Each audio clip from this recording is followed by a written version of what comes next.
Good morning. It's Friday, November 19th, and today I have good news. And that's a wonderful thing that I'm going to talk about a couple of things today that went well. With John Deere workers called a strike last month, and now that strike is apparently over. More than 10,000 John Deere workers will go back to work after approving a new agreement that union leadership called a landmark deal. This is for workers at 14 John Deere locations. It was not an easy negotiation. The workers were originally offered 5% raises for some and 6% raises for others. But they rejected that.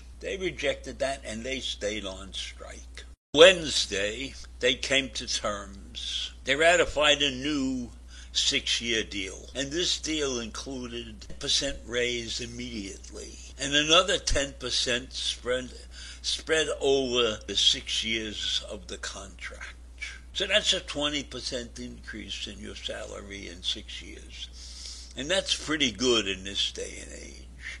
And so that was ratified. In addition to the wage increases, the newly ratified deal includes an $8,500 signing bonus, several new retirement options, and it makes no changes to their health care plans.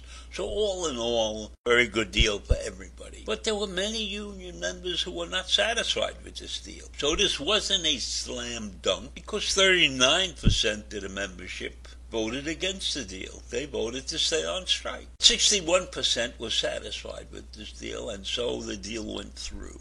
After the deal was done and signed, the union leadership declared the membership courageous. Courageous for standing up to get a better standard of living and to set an example for workers all over this country. So the UAW views themselves as a union for all unions. They view themselves as the front of the pack, and they are setting an example for unions around the country. That is their belief. You can argue with that fact. They came out with a great contract, I think, an example for all their other members.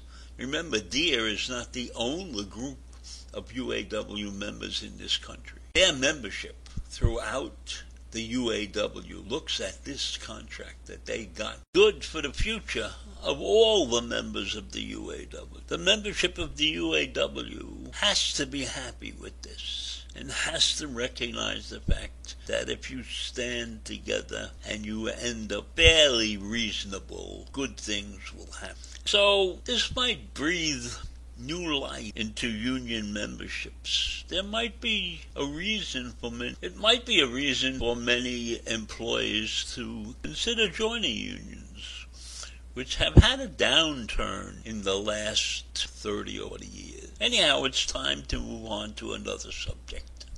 My second piece of good news is that the Congress censured Representative Paul Gosar and stripped him of his 2 committee assignments. And they voted on this resolution. It was all Democrats with the exception of Republicans Liz Cheney and Adam Kinzinger, who broke ranks with the Republicans.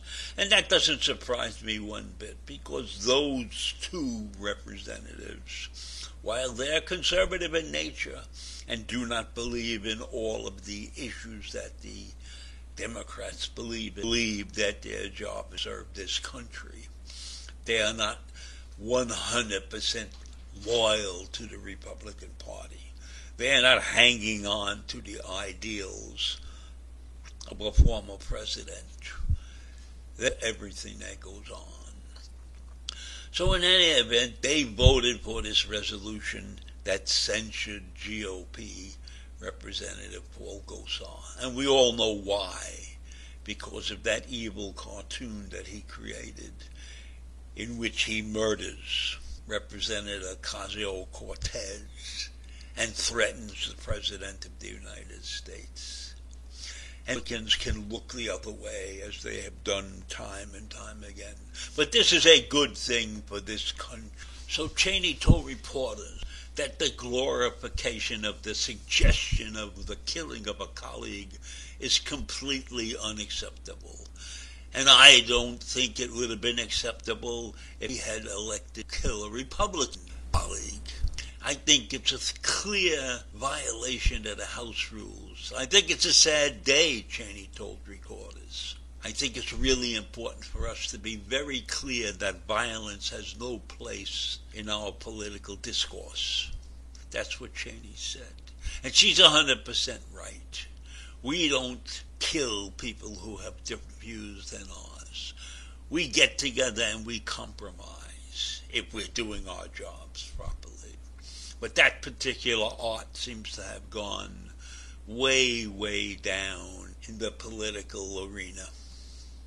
It's beyond the ken of many who sit in Congress and the Senate to believe that compromise is a good thing. It's the way things get done. That is why we are mired in the muck right now that we have.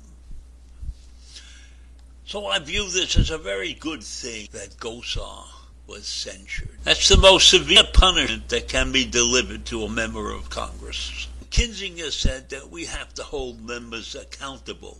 You cannot incite the populace or glorify violence and spread and evil thoughts around this country.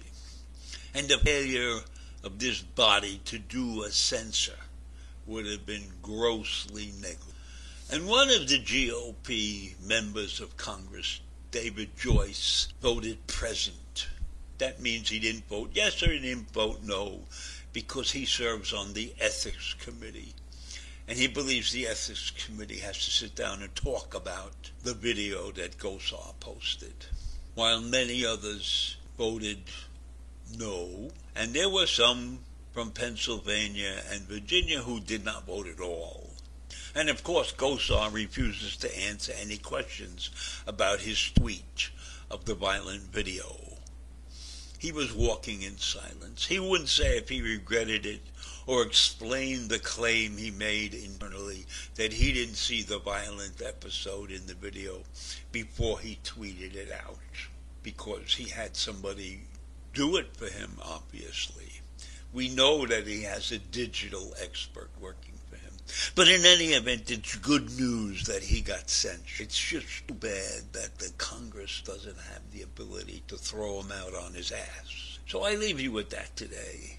Two good things happened, and maybe there'll be more good things on the horizon. So I leave you with that, and I say, bye. I'll see you in the morning. Bye.